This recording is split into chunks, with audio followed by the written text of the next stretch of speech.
Abandonó nuestro hogar por una aventura, hasta que el destino frenó su escapada de golpe. Hoy, entre cuatro ruedas y sin el hombre por quien nos traicionó, aparece en mi puerta exigiendo en vez de pedir perdón. Su silla es nueva, mi voluntad de perdonar quedó inmóvil el día que se marchó. Me llamo Matías, y escribo esto porque hay algo fundamental que muchas personas parecen olvidar cuando hablan de relaciones: las acciones tienen consecuencias, incluso cuando se intenta ignorarlas. Cuando alguien te muestra quién es en realidad, lo más sano es creerle desde la primera vez. No esperar una segunda temporada. No fantasear con una versión extendida en la que todo mejora mágicamente. La primera versión casi siempre es la más honesta. Estuve con Valentina durante 6 años. 6 años completos de lo que yo creía que era la construcción de una vida en común. Teníamos ese tipo de relación que hacía que los mayores asentaran con aprobación. No generábamos escándalos en reuniones familiares ni necesitábamos publicar demostraciones constantes en redes sociales para validar nada. Simplemente existíamos. Era estable. Predecible. Real. O al menos eso creía yo. Yo era el que recordaba que el seguro del auto se renovaba en abril. El que notaba cuando una rueda empezaba a perder presión y lo solucionaba antes de que se transformara en un problema mayor. Si su madre llamaba mientras ella estaba trabajando, yo dejaba el mensaje escrito en el espejo del baño con un marcador borrable para que lo viera apenas se levantara. Mantenía un calendario compartido. Organizaba las comidas de la semana cada domingo. Arreglaba las filtraciones antes de que se convirtieran en inundaciones. Esa era nuestra dinámica. Ella vivía el presente. Yo pensaba en el futuro. Ella soñaba. Yo ejecutaba. Ella olvidaba contraseñas. Yo las guardaba todas en un archivo cifrado. Y funcionaba. Al menos eso pensaba. Valentina solía decirme que eso era lo que más le gustaba de mí. Que le daba tranquilidad saber que yo siempre estaba un paso adelante, que no tenía que preocuparse porque yo ya lo había previsto. Volvía a casa agotada por el trabajo y encontraba la cena lista. Nada digno de una foto perfecta, solo comida real, caliente, a tiempo. Se sentaba, soltaba el aire como si lo hubiera contenido todo el día y me sonreía cansada. «Eres increíble», me decía. Yo creía que esas palabras significaban algo. Con la perspectiva que solo llega después de una traición, ahora puedo ver las señales con claridad. No sé si las ignoré o si simplemente elegí interpretarlas de otra manera. Empezó a ir al gimnasio en horarios extraños. No extraños de forma regular, como todos los martes a las 7. Eran horarios caóticos. A veces por la mañana, otras muy tarde, otras no iba en días y luego aparecía 3 veces en una misma jornada. Compró ropa deportiva nueva. Empezó a preocuparse más por cómo se veía antes de entrenar que después. Se maquillaba para levantar pesas. Todavía no entiendo eso. Su teléfono pasó a ser una extensión de su mano. Siempre boca abajo. Notificaciones desactivadas. Estábamos sentados frente a frente durante la cena y cuando vibraba, lo giraba con una velocidad exagerada, como si quemara. Luego reía. Reía de verdad. Una risa que hacía meses no escuchaba dirigida a nada que yo dijera. Empecé a hacer preguntas. Primero las normales. ¿Cómo estuvo el gimnasio? ¿Probaste esa clase nueva? ¿Con quién te cruzas normalmente? Las respuestas se volvieron vagas. Bien. Lo de siempre. Nadie en particular. Después vinieron las preguntas más difíciles, esas que uno hace sabiendo que pueden doler. ¿Eres feliz? ¿Sientes que seguimos creciendo juntos? ¿O somos solo compañeros de piso cumpliendo rutinas? Yo respondía con honestidad. Decía que estaba conforme, que estábamos construyendo algo sólido, que la estabilidad no era el enemigo. Creía que hablábamos el mismo idioma. Resultó que ni siquiera estábamos leyendo el mismo libro. La conversación real ocurrió un martes de octubre. Lo recuerdo porque ese día recogí nuestras fotos impresas de la tienda. Sí, impresas. Soy así de anticuado. Había una de una caminata que hicimos en verano. Ella se reía, con el sol en el cabello, y yo la miraba como si fuera lo único importante del mundo. Estaba en la cocina preparando salsa para pasta, una receta sencilla que me enseñó mi abuela. Tomate triturado, ajo, albahaca, tomillo. Olía a hogar. Removía la salsa observando cómo se formaban pequeños cráteres en la superficie cuando Valentina entró con esa expresión que dice: «He ensayado este discurso durante semanas y ya no puedo postergarlo más». Algo en mi estómago se adelantó a todo. ¿Hay alguien más?, pregunté. Sin rodeos. Sin introducción. El silencio que siguió fue pesado, interminable. Ella apoyó la mano en la encimera, abrió y cerró la boca como si probara distintas respuestas. Finalmente inhaló profundo, como alguien a punto de sumergirse, y dijo: «Sí». Una palabra. El impacto fue inmediato. Como ver un auto cruzar un semáforo en rojo y no poder evitar el choque. Apagué el fuego, dejé la cuchara con cuidado excesivo y conté hasta 10 para no decir nada que pudiera usar en mi contra más adelante. ¿Desde cuándo? Pregunté, sorprendido de lo firme que sonó mi voz. Unos 2 meses. 2 meses. No un error aislado. No una noche de copas. 2 meses de engaño sostenido. 2 meses de besos de bienvenida con mentiras aún frescas. 2 meses en los que yo proyectaba nuestro futuro mientras ella construía otro a mis espaldas. ¿Quién es? Un chico del gimnasio. ¿Cristóbal? Por supuesto. Un Cristóbal. El estereotipo completo apareció solo. Necesitas decidir ahora, le dije. No voy a competir por mi propio matrimonio. O quieres esto, o no lo quieres. No seré un plan alternativo. Empezó a llorar. Ese llanto silencioso, calculado, que suele funcionar. No me moví. Creo que necesito irme, dijo. Necesito espacio para pensar. Espacio para pensar suele significar quiero probar con él sin cerrar esta puerta. Entonces vete, respondí. Pero entiende algo, cuando cruces esa puerta, esto se termina. No es una pausa. No es tiempo. Es el final. Me miró como si esperara que discutiera, que suplicara, que prometiera cambiar. Pero yo no tenía nada que cambiar. No había mentido. No había engañado. No había roto ningún voto. Esa noche, Valentina hizo una maleta. Me quedé sentado en el sofá, observando sin intervenir. No intenté detenerla, no la confronté, no hice ningún movimiento para cambiar lo que estaba ocurriendo. Simplemente fui testigo. Ella me miraba una y otra vez, haciendo pausas incómodas, como si esperara que en algún momento reaccionara, que me levantara, que le suplicara que se quedara, que luchara por ella. Tal vez esperaba una escena, una demostración desesperada de que me importaba lo suficiente como para impedirle cruzar esa puerta. Y lo hice, a mi manera, me importó lo suficiente como para dejarla ir. Volveré más tarde por el resto de mis cosas, dijo ya en la puerta, con una mano apoyada en la manija y una bolsa de viaje colgada del hombro. Avísame antes. Envíame un mensaje, respondí con calma. Así me aseguro de no estar aquí. La expresión en su rostro cambió. Se notaba herida, como si mi respuesta fuera un acto de crueldad. Como si yo estuviera obligado a facilitarle las cosas, a estar disponible cada vez que necesitara pasar por el departamento mientras mantenía su aventura sin molestias. No dije nada más. La puerta se cerró y el silencio que quedó fue tan denso que parecía físico, como si el aire se hubiera vuelto más pesado. Permanecí allí sentado durante casi una hora, mirando fijamente la pared, haciendo un inventario mental de 6 años de vida compartida. Contrato de alquiler conjunto. Cuenta bancaria compartida. Tarjeta de crédito compartida. Amigos en común. Recuerdos, rutinas, planes para un futuro que se había evaporado sin previo aviso. Cuando por fin me levanté, abrí el portátil y comencé a escribir listas. Valentina no sabía algo fundamental sobre mí. Cuando tomo una decisión, lo hago por completo. No importa si se trata de construir una relación o de cerrarla para siempre. No dejo asuntos pendientes. No improviso. Y, sobre todo, no permito que nadie reescriba la historia después. Durante las 2 semanas siguientes trabajé de forma metódica. Documenté absolutamente todo. Capturas de pantalla de mensajes donde ella admitía la infidelidad. Fechas, horarios, registros. Estados de cuenta que mostraban cargos en restaurantes en los que nunca habíamos estado juntos, habitaciones de hotel que yo jamás había pisado, compras de ropa íntima en tallas que no eran las suyas. Separé nuestras finanzas, cerré cuentas conjuntas, abrí nuevas únicamente a mi nombre. Cambié todas las contraseñas de los servicios compartidos.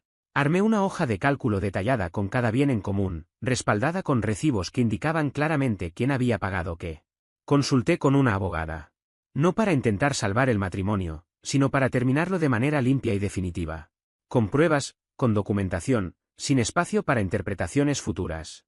Era una mujer mayor, de mirada afilada y trajes impecables. Revisó mi trabajo con atención, y para mi sorpresa, sonrió. Va a estar bien, me dijo. Siga exactamente como hasta ahora. Durante esos primeros días, Valentina me escribió varias veces. Mensajes triviales, casi casuales. ¿Pagaste la electricidad? ¿Puedo pasar a buscar mi esterilla de yoga? Espero que estés bien. Yo respondía únicamente lo necesario. Lo práctico. Lo operativo.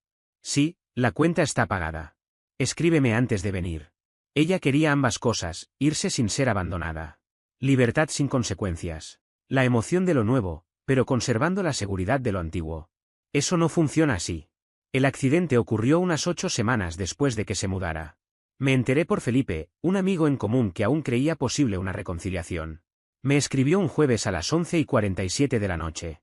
¿Te enteraste de lo de Valentina? Por un segundo sentí un vacío en el estómago, hasta que recordé que ya no era mi responsabilidad sentir nada. No.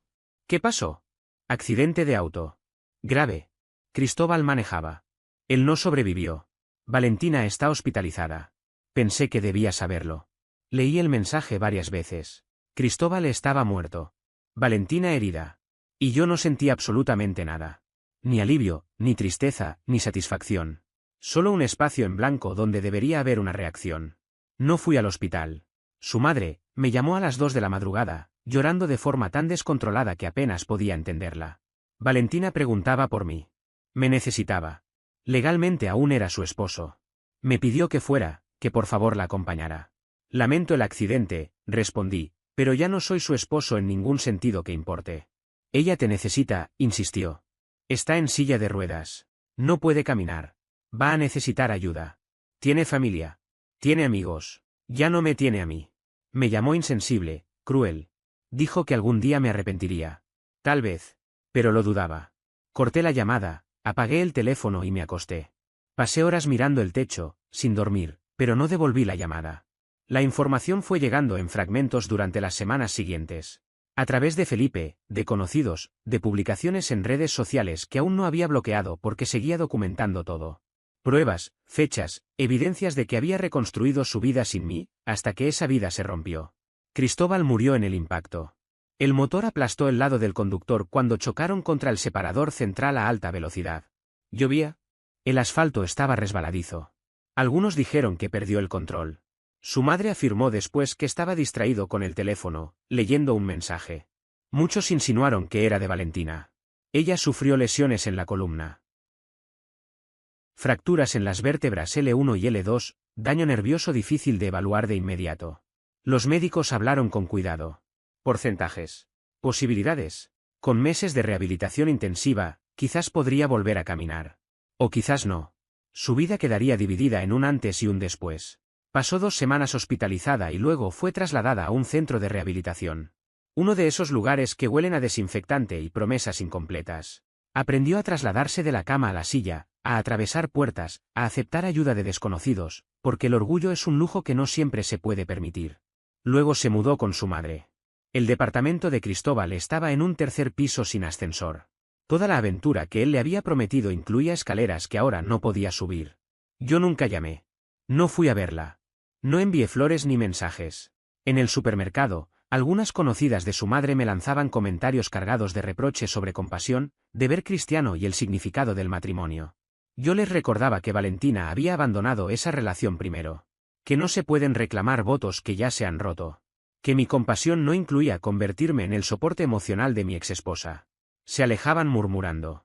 Yo terminaba mis compras y volvía a mi departamento silencioso, donde nadie mentía. Algunos me consideraron un monstruo. Me enfrentaban en el gimnasio o en la calle. ¿Cómo pudiste abandonarla cuando más te necesitaba? ¿Dónde quedó él en la salud y en la enfermedad? Los miraba con calma y respondía siempre lo mismo. No me necesitó cuando estaba sana. Ella no tenía derecho a necesitarme ahora. No después de haber tomado la decisión consciente de sacarme de su vida. Esa idea se había convertido casi en un mantra silencioso. Cada vez que dudaba, cada vez que una parte de mí se preguntaba si estaba siendo demasiado duro, esa frase aparecía y cerraba cualquier debate interno. Aproximadamente 3 meses después del accidente, cuando yo ya había reconstruido una rutina mínima y estable, recibí un mensaje desde el número de Valentina. No era su madre, no era una amiga, no era un intermediario intentando suavizar el terreno. Era ella. Matías, necesito hablar contigo. Por favor. Solo un café. Sé que no lo merezco, pero te lo pido. Leí el mensaje varias veces. Dejé el teléfono sobre la mesa y seguí con mi día como si no lo hubiera visto, aunque la verdad es que estaba ahí, presente, ocupando espacio en mi cabeza. No respondí. Pasaron horas. Luego pasó toda la noche. Quería que sintiera, aunque fuera una mínima parte, la incertidumbre que yo había vivido durante esos 2 meses en los que me mintió mientras llevaba una vida paralela a mis espaldas. Al día siguiente, ya con la decisión tomada, respondí con pocas palabras, sin margen para interpretaciones. Mañana. 5 de la tarde, cafetería de la calle Maple. Su respuesta llegó casi de inmediato, como si hubiera estado esperando con el teléfono en la mano. Gracias. Estaré ahí. Llegué a las 4:55. Siempre fui puntual, no iba a cambiar eso ahora. Pedí un americano y elegí una mesa al fondo del local, cerca de la pared, donde había espacio suficiente para que una silla de ruedas pudiera maniobrar sin llamar la atención. No fue un gesto de consideración, sino de prevención. No quería miradas curiosas, ni murmullos, ni una escena innecesaria. Ella llegó a las 5:03. Camila, su amiga, empujaba la silla con movimientos rígidos, lanzándome miradas cargadas de acusación, como si yo hubiera tenido algo que ver con el accidente, como si todo aquello fuera culpa mía. La ignoré por completo. Mi atención estaba puesta en Valentina. Se veía distinta. Más pequeña. No solo físicamente, aunque había perdido peso, sino de una forma más profunda, como si la vida la hubiera reducido, comprimido, quitándole capas de seguridad. Esa transformación que ocurre cuando la realidad golpea sin aviso. Gracias por venir, dijo cuando Camila la acomodó frente a mí. Luego, su amiga se retiró a una mesa cercana, lo suficientemente lejos para no intervenir, lo suficientemente cerca para vigilar cada gesto. ¿Qué necesitas? Pregunté sin rodeos. No hubo cortesías. No hubo disculpas iniciales. Solo eso. Pidió un té que quedó intacto. Observé cómo le temblaban las manos cuando el barista dejó la taza frente a ella. Ese pequeño detalle decía más que cualquier discurso. Pensé que tal vez podríamos intentar arreglar algo, murmuró. ¿Arreglar qué, exactamente? Desvió la mirada hacia su regazo, hacia sus piernas inmóviles, como si ahí estuviera la respuesta. Luego volvió a mirarme, esforzándose por sostener una expresión que pretendía ser honesta. Cometí un error terrible, Matías. El peor de mi vida. Y estoy pagando por ello. Créeme, lo estoy pagando todos los días. No respondí. La dejé continuar. Tal vez podríamos intentar de nuevo. Ver si todavía. No. Una sola palabra. ¿Clare? Definitiva. Por favor, solo escúchame, insistió, con la voz ya quebrándose. No, repetí. No necesito escuchar más. Tomaste decisiones. Elegiste mentirme durante 2 meses. Elegiste a Cristóbal. Elegiste irte. Esas fueron tus elecciones, y no puedes deshacerlas solo porque el resultado no fue el que esperabas. Estaba confundida, no sabía lo que quería. Si lo sabías, querías a él. Y lo tuviste. Lamento que haya muerto, de verdad. Es una tragedia. Pero no es mi tragedia. Y lo que te pasa ahora no borra lo que hiciste entonces. Estoy en una silla de ruedas, Matías, dijo, como si eso cerrara la discusión. Lo sé, respondí. Y lo siento. Pero eso no cambia que me engañaste, que me dejaste por otro hombre, que destruiste nuestra relación. No existe un botón de reinicio solo porque el plan A se vino abajo. Respiró hondo, y su voz salió temblorosa. ¿Y ahora qué hago? Mi madre no puede cuidarme para siempre. No puedo trabajar a tiempo completo así. Necesito ayuda. Ahí estaba la verdad. No nostalgia. No amor. Necesidad. Buscaba un cuidador con historia compartida y carga emocional. Eso no es algo que me corresponda resolver, dije con calma. Comenzó a llorar. No de forma contenida, sino con un llanto desordenado, incómodo, de esos que no buscan verse bien. No me moví. No la consolé. Me limité a esperar mientras Camila me observaba desde la esquina con evidente hostilidad. Cuando logró recomponerse, hablé con cuidado, midiendo cada palabra. Tengo todas tus cosas, todo lo que dejaste en el departamento. Voy a organizar una entrega formal, en un lugar público y con testigos. Recibirás todo lo que es tuyo. Después de eso, se termina. No podemos. No, interrumpí. Sea lo que sea que ibas a pedir, la respuesta es no. El divorcio ya está en marcha. Recibirás los papeles la próxima semana. Todo será justo, pero no voy a permitir que reescribas la historia ni que me conviertas en tu alternativa. Me levanté, dejé un billete suficiente para ambas bebidas y la miré una última vez. Querías libertad. Ya la tienes. Ahora tendrás que decidir qué hacer con ella. Salí sin mirar atrás. Camila me siguió hasta el estacionamiento, gritándome que era cruel, que no tenía corazón. No respondí. Me subí al auto y me fui. 2 semanas después, organicé el cierre definitivo. Alquilé la sala comunitaria del edificio y envié invitaciones formales a personas clave, ambas familias, algunos amigos cercanos y el administrador como testigo neutral. La invitación era breve y precisa. Disolución formal de bienes y devolución de pertenencias. Sábado, 7 de la tarde, asistencia requerida con fines documentales. Mi hermana Daniela me llamó. ¿De verdad vas a hacer esto así? Parece demasiado. Demasiado fue engañarme durante 2 meses y luego esperar que me hiciera cargo cuando todo se vino abajo. Guardó silencio. Entiendo, dijo finalmente. Ahí estaré. La sala parecía una reunión administrativa, sillas plegables en filas, una mesa al frente con botellas de agua, luces fluorescentes que hacían que todos parecieran cansados incluso antes de empezar. No había adornos ni gestos emocionales. Solo hechos, documentos y testigos. La gente comenzó a llegar a las 6:50. Mis padres entraron juntos, incómodos, evitando miradas. Los padres de Valentina llegaron por separado, con rostros marcados por el cansancio y la decepción. Y así, sin gritos ni escenas, se cerró definitivamente un capítulo que nunca debió reabrirse. La madre de Valentina no fue capaz de sostenerme la mirada en ningún momento. Desde que entró al salón, mantuvo los ojos bajos, como si observarme implicara aceptar una realidad que no estaba dispuesta a enfrentar. Daniela llegó acompañada de su esposo, ambos recorrían el lugar con expresiones de curiosidad contenida, tratando de anticipar qué estaba a punto de suceder. No hablaban, solo observaban, atentos a cada detalle, como si ya sospecharan que aquella reunión no era una simple conversación familiar. Valentina apareció exactamente a las 7:05, empujada nuevamente por Camila, quien manejaba la silla de ruedas con una mezcla de prisa y tensión evidente. Al entrar, Valentina miró a su alrededor con desconcierto, analizando los rostros, las mesas, los sobres sobre la superficie. Durante unos segundos pareció convencida de que aquello podía ser una intervención, o quizá un intento tardío de reconciliación. No era ninguna de las dos cosas.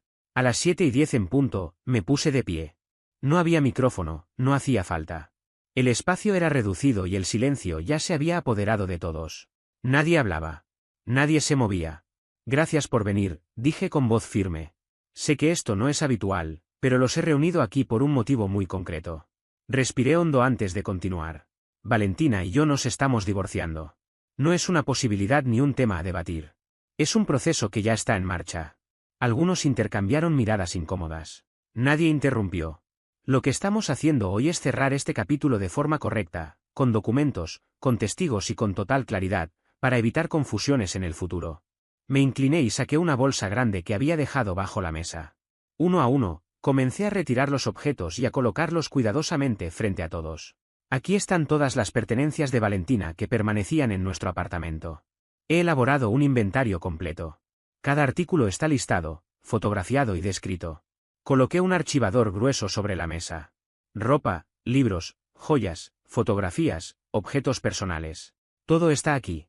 Si alguien considera que falta algo, este es el momento de decirlo. Valentina observaba los objetos como si fueran pruebas de un juicio. Sus álbumes de fotos, su bufanda favorita, la colección de tazas de café, sus libros subrayados, todo dispuesto con un orden casi clínico, como piezas expuestas en una vitrina. También he preparado la documentación financiera, continué, mientras repartía carpetas grapadas a los presentes.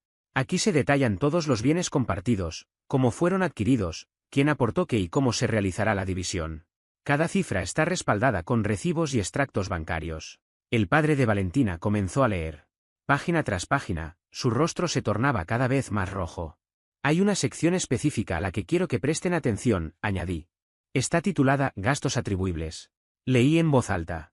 Cargos realizados en la tarjeta de crédito conjunta después de que Valentina informara su decisión de marcharse, estadías en hoteles con Cristóbal, cenas, entradas a conciertos y un viaje de fin de semana a la costa, todo facturado a una cuenta compartida mientras mantenía una relación activa con otra persona.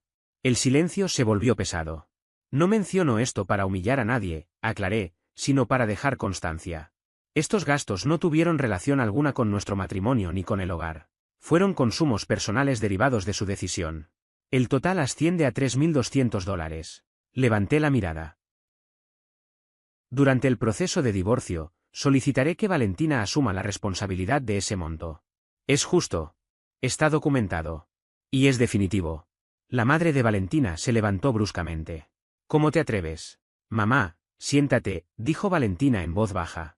Su madre obedeció, temblando, sin que quedara claro si era por ira, dolor o ambas cosas. También he eliminado a Valentina como contacto de emergencia, continué, en todos los registros médicos, legales y financieros. He notificado a las aseguradoras, al banco y a los proveedores de servicios. Las cuentas conjuntas están cerradas. Todo lo que podía separarse, ya lo está. Saqué otro documento. Lo que no puede separarse de inmediato lo cubriré durante 3 meses, únicamente para facilitar la transición. Pasado ese plazo, cada uno seguirá su camino de forma independiente. Hice una pausa.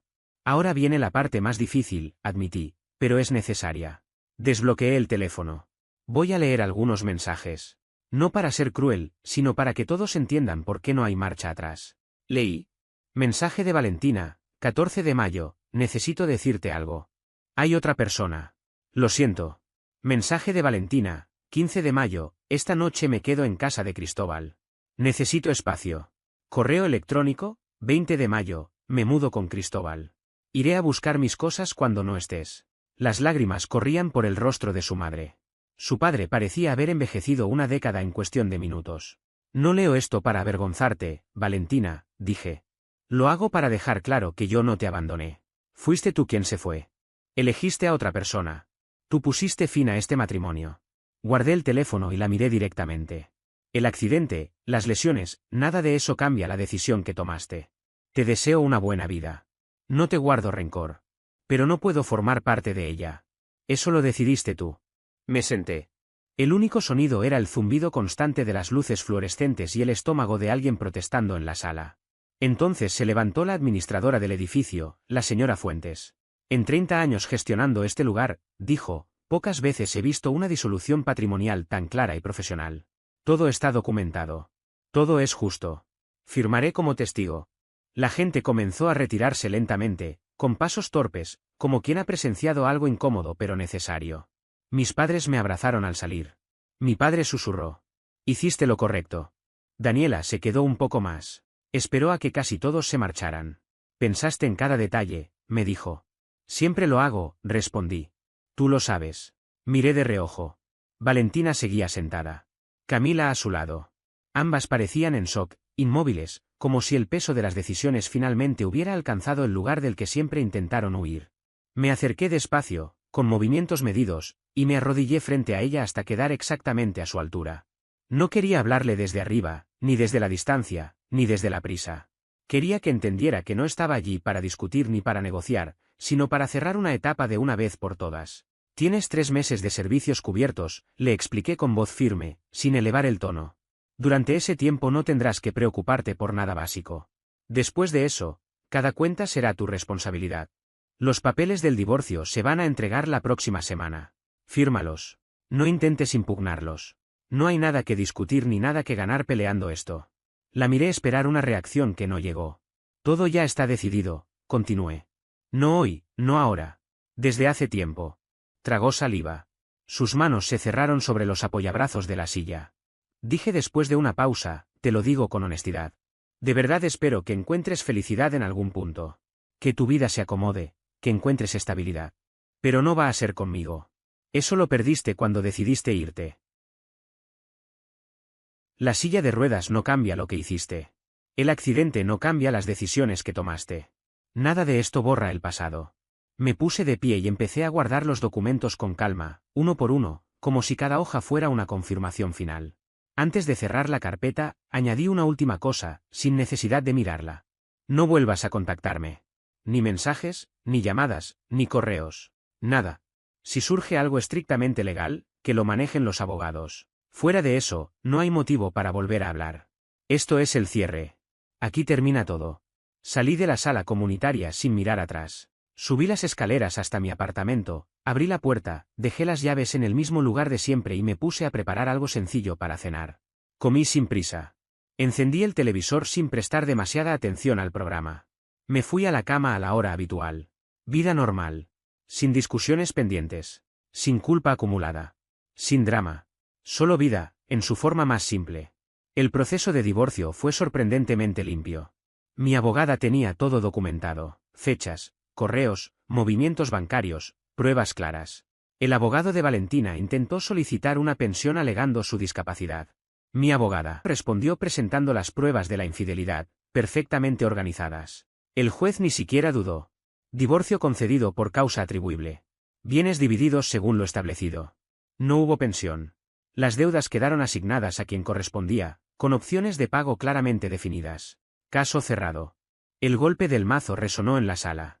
6 años de relación reducidos a 15 minutos de trámite legal. Al salir del juzgado, la vi forcejeando con la silla de ruedas frente a un bordillo. Camila ya se había marchado. Valentina estaba sola, calculando mal la distancia, tratando de bajar sin inclinarse demasiado hacia adelante. Me acerqué, no por impulso ni por compasión, sino porque sentía que faltaba un último punto final.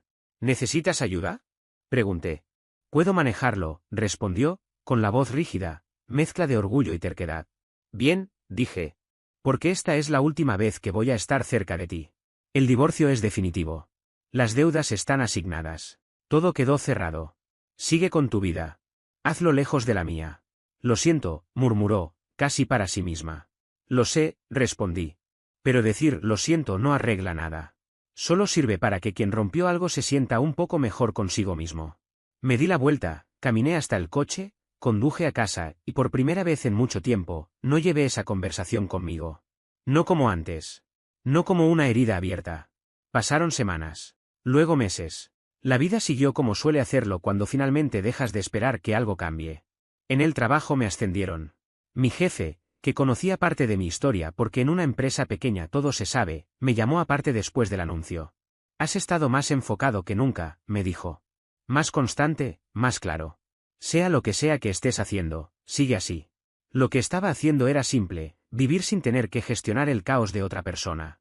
Sin preguntarme si ese día sería el día en que saldría a la luz otra mentira. Sin calcular el costo emocional de cada conversación antes de tenerla. Empecé a correr los domingos por la mañana. Siempre había dicho que lo haría, pero nunca encontraba el momento, porque Valentina lo consideraba aburrido. Decía que necesitaba entrenamientos más intensos, más sociales. Escalada, CrossFit, actividades donde conociéramos a otras parejas. Resultó que a mí me gusta lo aburrido. Me gusta recorrer la misma ruta, ver a las mismas personas paseando a sus perros, observar cómo cambian las estaciones en los mismos árboles. Lo aburrido es tranquilo. Lo aburrido es estable. Lo aburrido significa que nada está a punto de explotar. Adopté un perro del refugio. Un mestizo de 3 años llamado Toby. Con una oreja caída, manchas marrones sobre el pelaje blanco y una calma que parecía contagiosa. La voluntaria casi se disculpó al entregármelo. No es un cachorro, me dijo. No es de raza. Es solo un buen perro. Perfecto, respondí. Es exactamente lo que necesito. Toby y yo nos entendimos de inmediato. No exigía entretenimiento constante ni grandes demostraciones. Solo consistencia. Comida a la misma hora. Paseos regulares. Alguien que apareciera todos los días. Yo podía hacer eso. Renové la cocina durante 3 fines de semana completos. Quité los muebles viejos que Valentina había elegido tras discusiones interminables, siempre demasiado oscuros para el espacio. Instalé otros de madera clara, que hicieron que todo se sintiera más amplio, más limpio, más mío. Compré una cafetera sencilla que funcionaba siempre, en lugar de la sofisticada que ella quería y que se estropeaba cada pocos meses. Aprendí a preparar la salsa de mi abuela mejor que nunca, en parte porque tenía tiempo y en parte porque ya no cocinaba para alguien que criticaba cada detalle. Me inscribí en un gimnasio nuevo, al otro lado de la ciudad. Un lugar donde nadie sabía quién era yo antes. Donde nadie conocía a Valentina ni a Cristóbal. Nadie me miraba con lástima. Nadie hacía preguntas incómodas. Solo entrenaban. Y eso, descubrí, era una forma de respeto. La conversación empezó casi por accidente. Estaba en un centro comunitario ayudando al hijo de un vecino con un trabajo escolar sobre finanzas personales. El director del centro me escuchó explicar conceptos básicos de presupuesto, ahorro y responsabilidad financiera, y luego se acercó para preguntarme si estaría interesado en dar un taller. Acepté sin pensarlo demasiado. Y sin darme cuenta, estaba construyendo una vida que no necesitaba ruido, drama ni explicaciones para sentirse completa. Acepté la invitación casi sin pensarlo. En ese momento no lo vi como algo trascendental, solo como una charla pequeña, informal. Aquella primera vez éramos apenas una docena de personas sentadas en una sala sencilla. No había escenario ni micrófono, solo una conversación directa. Me limité a cubrir lo básico, como separar las finanzas cuando una relación termina, como llevar un registro claro de los gastos, como anticiparse a imprevistos que siempre llegan cuando uno menos lo espera. Cuando estaba cerrando, una mujer levantó la mano. Su pregunta cambió por completo el ambiente. ¿Y qué pasa si la separación financiera es por un divorcio? La sala quedó en silencio. Sentí como todas las miradas se posaban en mí. Respondí sin rodeos. Dije que los mismos principios seguían aplicando, pero que, en realidad, en un divorcio eran todavía más importantes. Documentar todo. Guardar registros. No asumir que la otra persona va a ser justa o honesta.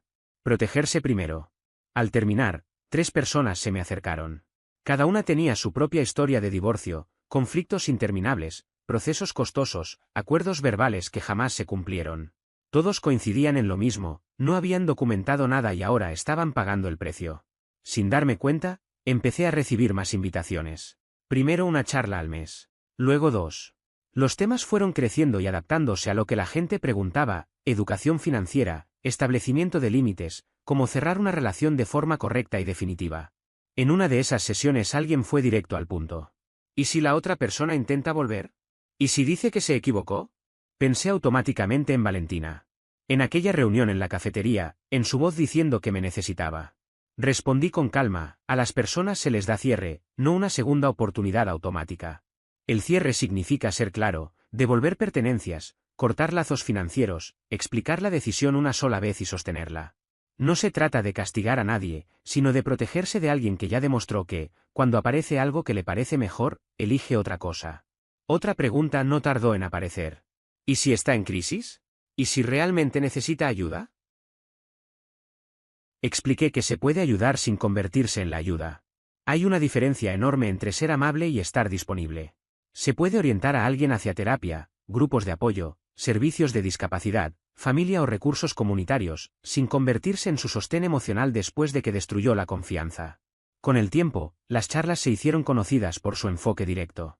Nada de discursos culpabilizantes sobre compasión mal entendida o segundas oportunidades forzadas. Solo una mirada clara y honesta sobre lo que implican los límites saludables. La difusión creció y me invitaron a dar una presentación más grande en el instituto comunitario.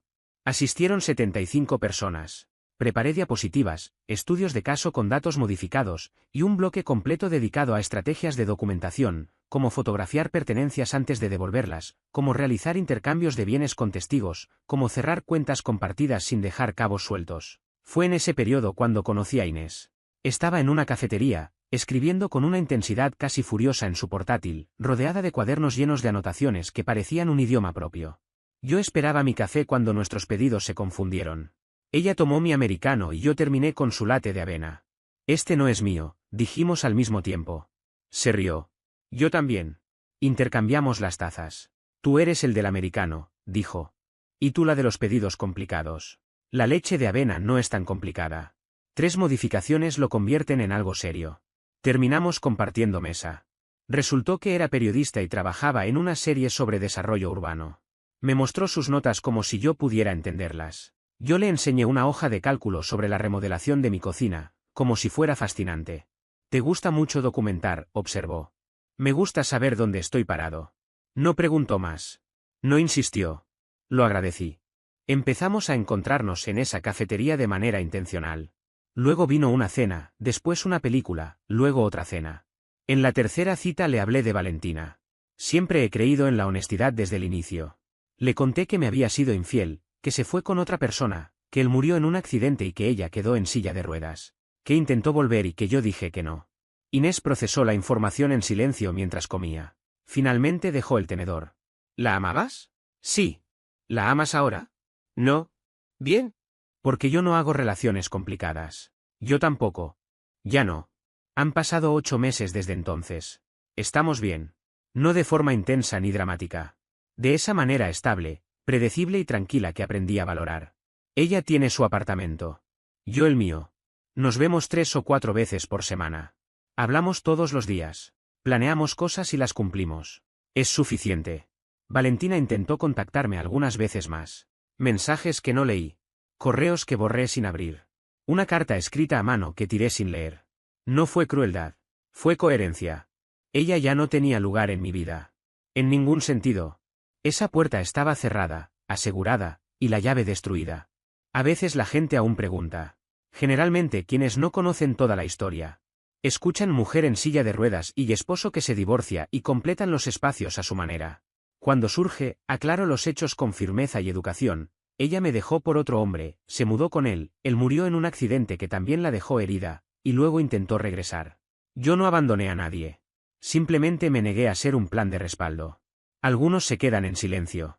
Otros creen que debía ayudarla igual, que la compasión debería anular la traición, que la discapacidad borra la infidelidad. No lo veo así. El mes pasado me la crucé en un supermercado del barrio. No fue un encuentro dramático ni inesperado, solo una coincidencia más de esas que ocurren cuando dos vidas que antes compartieron todo ahora avanzan en paralelo. Estaba sola, desplazándose con tranquilidad entre los pasillos en su silla de ruedas, revisando etiquetas con paciencia. A simple vista se la veía distinta a la última vez que la había visto, más firme, menos frágil, como alguien que ya había aprendido a manejar su propio ritmo. Me reconoció casi de inmediato. Nuestros ojos se encontraron por un segundo largo, incómodo, cargado de recuerdos que ya no tenían peso real.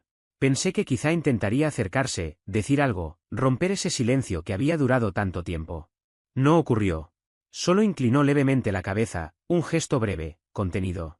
Respondí de la misma forma. No hubo palabras, ni reproches, ni nostalgia expuesta. Cada uno siguió su camino, empujando su propio carrito, eligiendo productos para realidades completamente separadas. Fue un cierre silencioso, pero definitivo. Unos días después, Daniela me llamó. No lo hizo para generar drama ni para reabrir heridas, sino como quien comenta algo que ya no duele. Me la encontré hace poco, me dijo. Se ve mejor. Más segura. Me alegra saberlo, respondí, y lo dije con sinceridad.